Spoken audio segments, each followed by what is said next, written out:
Oferecimento.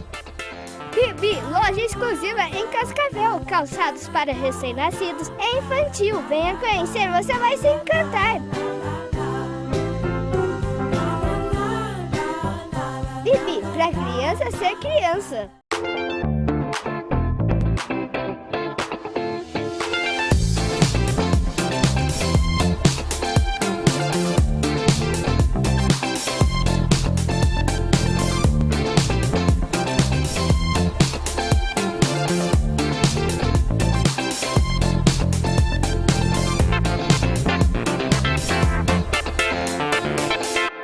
Olá, nós estamos aqui hoje para conversar sobre um assunto super polêmico, mas muito necessário: a prevenção ao abuso sexual. Quando falar, o que falar, e para isso a gente convidou a psicóloga Deise Rosa para conversar com a gente. Deise, obrigada pela tua participação. Eu que agradeço. E a minha primeira pergunta é o seguinte: é um assunto sim delicado para nós, pais e mães, né? Mas ele é necessário. Então, assim, a primeira dúvida, eu acho, da maioria dos pais é em qual momento da vida dessa criança a gente vai tocar nesse assunto. Momento, eu digo assim, idade, né? Quando é pequeno, existe uma idade para a gente começar a falar sobre isso? Na verdade, a gente tem que trabalhar isso com as crianças desde pequenininha, né? Mas com historinhas, contando.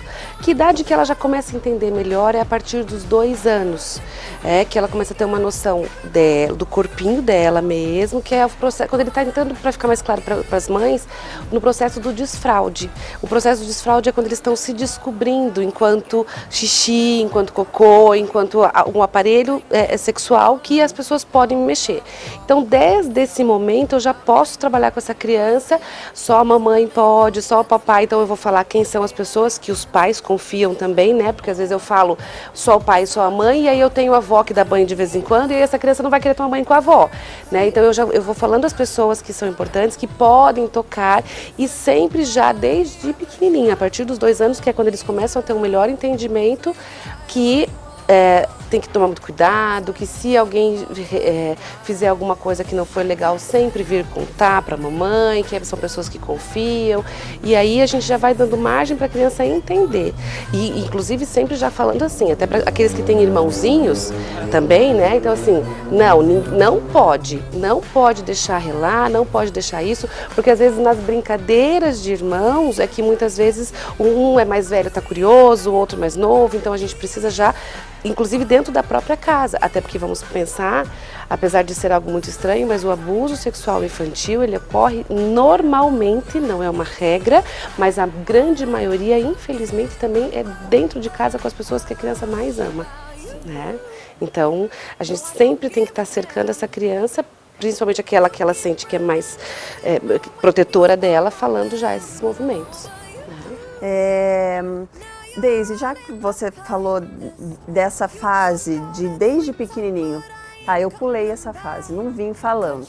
Eu não vim falando dessa fase, o que eu faço na fase mais agora 8, 9, 10 anos. Ali a gente costuma dividir a infância em 3 períodos, né? A primeira infância, que é do 0 até os 6 anos, dividindo ela em 2 períodos, que é do 0 a 2, e daí dos 2 aos 4, que é o momento da imaginação. Dos 6 até mais ou menos os 9, 10 anos, eles já não estão mais com a imaginação muito aguçada, que ela já é um outro movimento.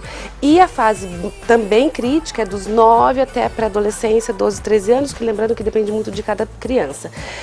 Nesse período, então, eu pulei a fase da infância, não falei, agora ele já está lá com 7, 8 anos, nunca é tarde. Sempre é hora de falar. A criança precisa saber que ela tem alguém para protegê-la. Então, a fala principal é: sempre que alguém fizer alguma coisa que não for legal, que você achar que foi ruim, que você se sentiu incomodado, principalmente para os maiores, vem contar para a mamãe, vem contar para a titia, alguém que ela realmente se sinta protegido com isso. Acima dos 7, 6 anos, muitos são curiosos e eles acabam reproduzindo quando alguém tocou neles. Na verdade, sempre reproduz, mas essa é uma idade em que eles reproduzem com mais intensidade. Então, assim, teve alguma criança que mexeu com ela, por exemplo, um pré-adolescente, e aí ele acaba também querendo mexer nos menorzinhos. Então, a gente tem que sempre tomar muito cuidado, porque às vezes fica só uma coisa assim de, ele mexeu, então ele também é um abusador. Não, ele é uma criança mostrando que tem algo errado. Então, sempre tem que ficar alerta em todas as idades, consertar sempre. Esses sinais, são sinais que essa criança apresenta, né? Quais são os mais corriqueiros que a mãe teria, que a mãe, no caso, vivenciaria e ficaria alerta, ou deveria ficar alerta? Então vamos lá, são inúmeros, né? Assim, é que depende como foi, vamos pensar numa situação que já foi, tá? Se foi, por exemplo, de uma outra criança para uma criança, então o que é bem comum e é importante os pais ficarem alertas. Que idade é bem comum isso entre as crianças? De 4 a 6 anos, a criança está com a idade de curiosidade sexual, que é uma idade onde a criança tem até o toque, a masturbação, mas por curiosidade e não por malícia. Depois dessa fase da maquetada, dos 7 até os 9, 10, 11 da maquetada, e lá na pré-adolescência volta de novo com malícia. E aí é uma fase que ocorre muito os de 10, 11 mexerem no de 4, 5. Principalmente os meninos. A gente acha que às vezes é mais as meninas e é uma idade que é muito comum nos meninos. Então, por isso que a gente tem que estar sempre falando, porque são as pessoas da casa, são as pessoas que brincam juntos, são os amiguinhos, os priminhos, alguém nesse sentido. Que sinais a criança demonstra? Curiosidade sexual é uma delas. Ela fala? Tá? Algumas, lembrando que não existe uma regra, então algumas começam a falar, algumas começam a se tocar mais, então eles aumentam o processo de masturbação, que não é mais só por conhecimento, porque os pais conseguem identificar assim, eu costumo brincar que às vezes a criança, quando é o menininho pequenininho, olha mamãe, vem ver, meu pipi tá duro, e com uma naturalidade. Tem idade, não é adolescente ainda e já não está na naturalidade, talvez tenha algo errado. Esse é um sinal, porque o toque da criança e sentir prazer, enquanto ele é criança, é um toque muito semelhante ao cafuné. É gostoso, então tudo bem falar. Na adolescência eu já sei que não é tão exposto assim, né? Mas se a criança ela é pequenininha, ela já não está falando, é um sinal. Pesadelos é um sinal. A criança começa a ter muito pesadelo, mas meu filho tem pesadelo e eu acho que não aconteceu nada. Então o pesadelo não é só por conta disto, mas pode ser também. A criança querer ficar agarrada aos pais, aqueles que eles se sentem protegidos, então às vezes a mãe ou alguém, enfim. Chorar com frequência, não querer ficar junto daquela pessoa, principalmente quando o abuso ocorre por pessoas adultas. Então assim, tem lá um tio amigo, coisa parecida.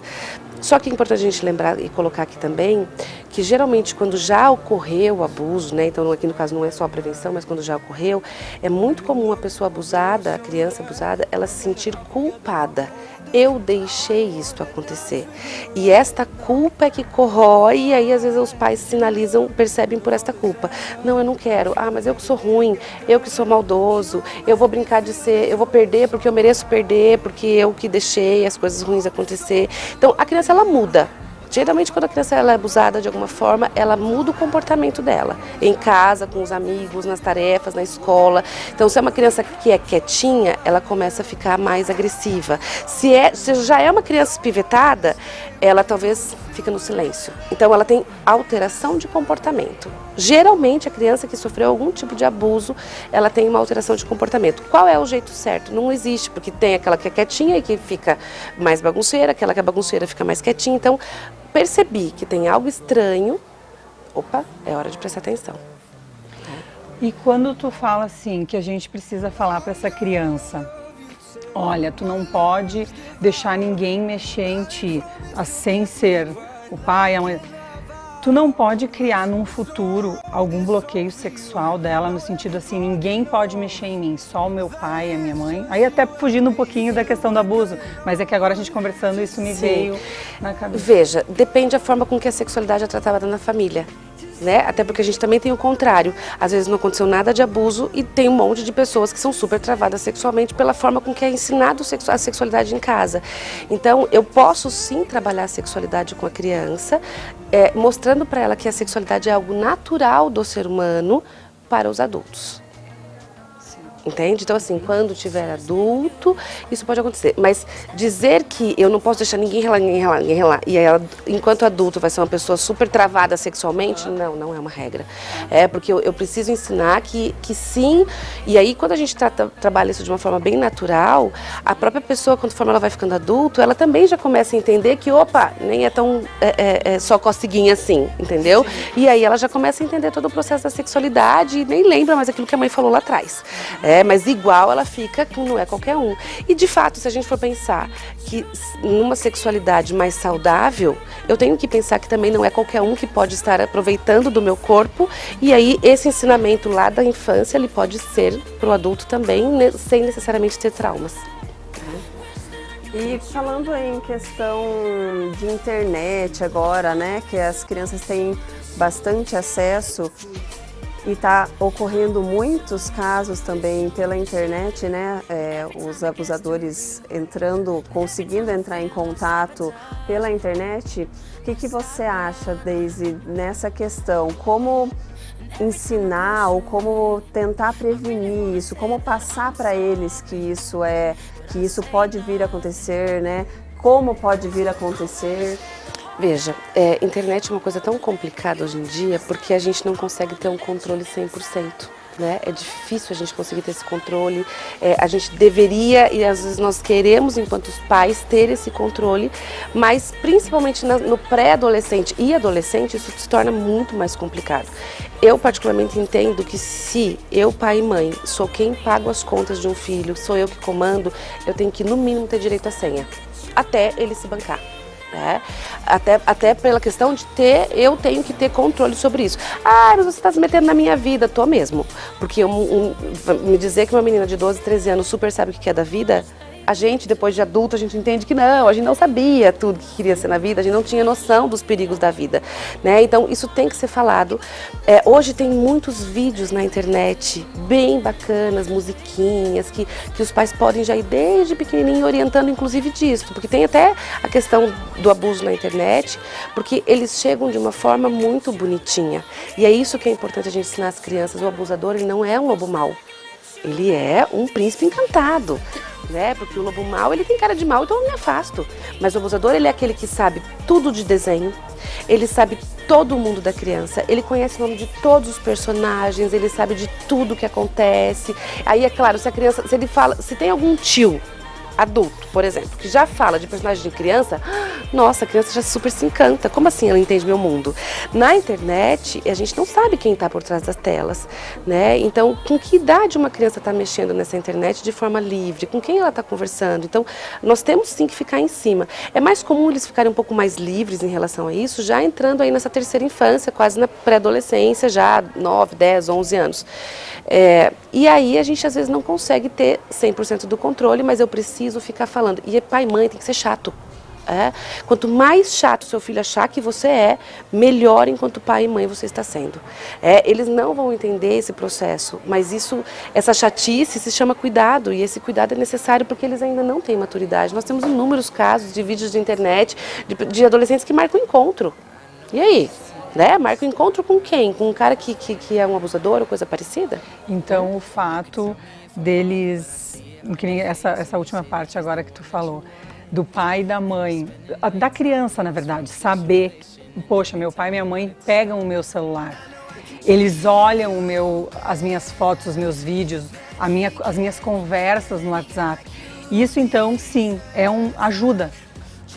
A criança sabendo odeiam, já, tá? Sim, não, a criança, sim, mas ainda mais na fase da adolescência, né? Mas eu digo assim, para a criança, isso ajuda o fato de ele saber, olha, tem um adulto aqui que está cuidando de mim, porque está me olhando. Sim, no fundo, sim, eles entendem mesmo esse processo, com certeza. E aí, só que é claro que a fase da adolescência é uma fase que daria um outro programa inteiro só dessa fase, porque é uma fase que eles não querem pai e mãe junto, né? E hoje tem até programas que auxiliam até esse recurso do que o filho está falando na internet, você recebe no seu celular enquanto pai e mãe. Então assim, eu não sou a melhor da tecnologia para divulgar, mas eu já sei que tem e que os pais conseguem ter controle. Você pode determinar o tempo. Exatamente. Que o filho, meu filho vai ficar, sei lá, 2, 3, 4 horas. E o celular bloqueia né? Então ele não funciona mais. Porque Isso geralmente tem é também. isso. As conversas que vem na internet, a pessoa, o abusador, ele vem com um papo muito legal. E é isso que a gente precisa sempre contar para os nossos filhos. Assim, olha, não é uma pessoa maldosa, é uma pessoa lindinha que vem falar. É uma pessoa bem legal que vai falar daquilo que você quer. Geralmente começa com um assunto assim: ai, nossa, eu adicionei você sem querer, mas já que estamos aqui, vamos conversar. Me fala de você, me fala o que você gosta. É então, aí que os pais têm que sem estar querer. em E aí com cima. foto de outro adolescente, com foto de alguma criança, né? Um perfil falso, e claro, então isso tem que contar para as crianças Mas desde até esse pequena. abusador, ele deve falar, tipo, apaga, depois que a gente conversar, apaga. Claro, apaga. exato, eles são Por muito isso que tem que instruídos, ser- né? E assim, e não é um ou dois, é uma rede, né? É uma rede, isso dá dinheiro, isso é vendido, tem pessoas maldosas. Então, explicar para a criança que tem pessoas maldosas, nem todo mundo é tão legal. E isso tem que ser explicado desde pequenininho. E eu acredito muito, apesar disso ser super polêmico, mas eu entendo que as pessoas, principalmente as crianças, elas precisam ter alguns medos. Esse é um tipo de medo necessário. Entende? Alguns medos não são necessários, alguns medos são bobos, mas esse medo ele pode ser inclusive saudável, porque se eu tenho medo, eu não me aproximo de qualquer um. E eu me torno também uma adulta que eu também não vou me aproximar de qualquer um, porque eu tenho medo. Eu não preciso ser, não posso deixar a criança mais medrosa do mundo a ponto dela não conversar com ninguém, mas aí nós estamos falando de extremos. Mas um medinho saudável, ele é bem-vindo, sim. Então, o nosso programa encerra por aqui hoje com esse assunto delicado, mas necessário. A gente espera ter ajudado vocês para conversarem com seus filhos sobre essa prevenção. Até o próximo programa. So if I should visit the moon, well, I'll dance on a moonbeam. Oferecimento. Bibi, loja exclusiva em Cascavel, calçados para recém-nascidos e infantil. Venha conhecer, você vai se encantar. Bibi, pra criança ser criança.